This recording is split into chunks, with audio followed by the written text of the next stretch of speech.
After almost 2 months with no local cases in Beijing, a new cluster emerged at this wholesale market. Traces of the virus were later found on a chopping board used for imported salmon.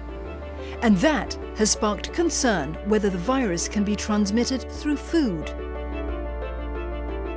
There is no evidence that food transmits COVID-19. The straightforward reason for that is that COVID-19 is caused by a virus. Viruses need a live cell to multiply and reproduce in. And food, once it is on the plate or once it is on the processing line, the food is dead. And therefore, viruses cannot survive inside the food or grow in the food. This is very different from the kinds of food poisoning that we know about. Because there, when we have bacteria like E. coli or Salmonella, they get into the food and they multiply inside the food. That's why the food spoils, and when we consume, we become sick. However, food surfaces and food packaging materials can be contaminated by the COVID virus from workers who are unwell.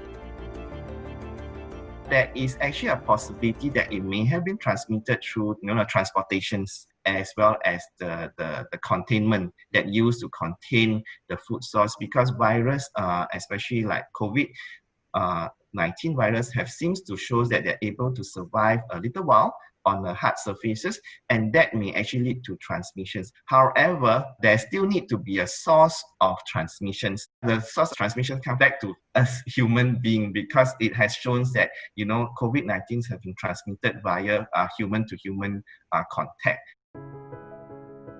It is therefore important that those handling food are not sick and practice good personal hygiene.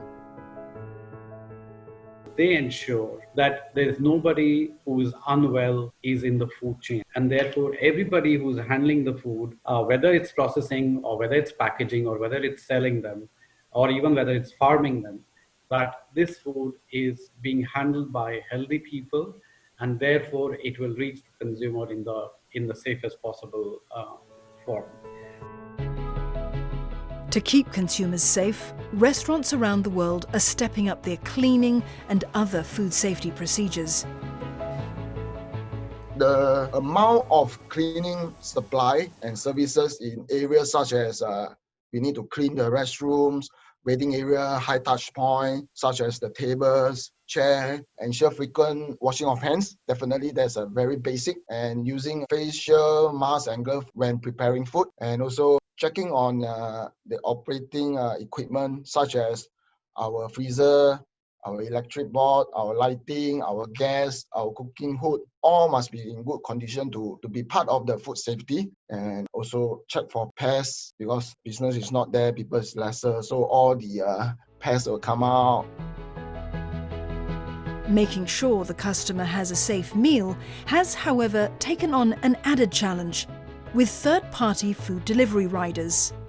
Food delivery is now very much a fixture of a post-COVID world, and restaurants will have to find out how best to manage this risk.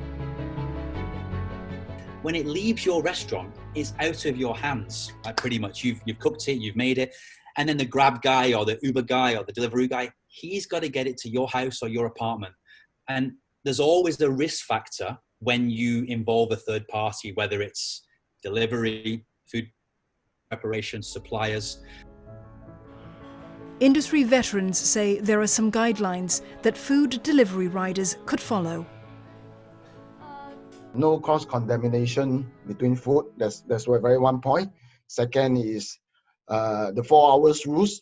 Within 4 hours, we must ensure the delivery time is within a very short duration, proper transport condition of the vehicles, and proper packaging. And as restaurants juggle food delivery and dine-in business, other food safety issues could crop up. There is, in one kitchen or one unit, if you've got takeaway going from the left, restaurant food going from the right, it can all be a little bit sort of not uncontrollable, very much you have to be very, very sharp on temperatures, food cooking, food chilling, reheating. While restaurants and other F&B establishments have embraced and implemented food safety throughout their operations, such practices remain very foreign for street stalls in Asia. Almost all Asian countries have a huge informal street food sector. Good hygiene, hand washing practices, and the necessity to keep surroundings clean, to have an orderly sequence of customers coming in and going, picking up their food and going. All that contributes to food safety. There are also technologies available that restaurants and food operators can adopt. By using digitalization, using blockchain technology, we are now able to trace the food from farm all the way to the fork.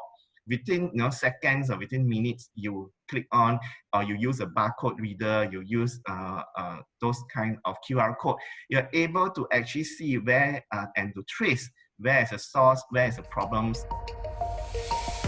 A 2015 study coordinated by the World Health Organization found that the majority of foodborne illnesses in Asia are caused by a lack of hygiene. The world body has called for more measures to make food safety a public health priority. But higher hygiene standards aren't just a health issue. Experts say it's sound business sense as well.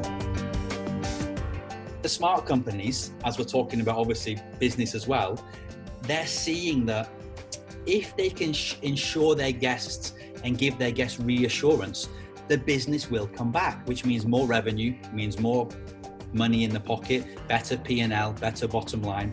So it's kind of a circle of business, I think.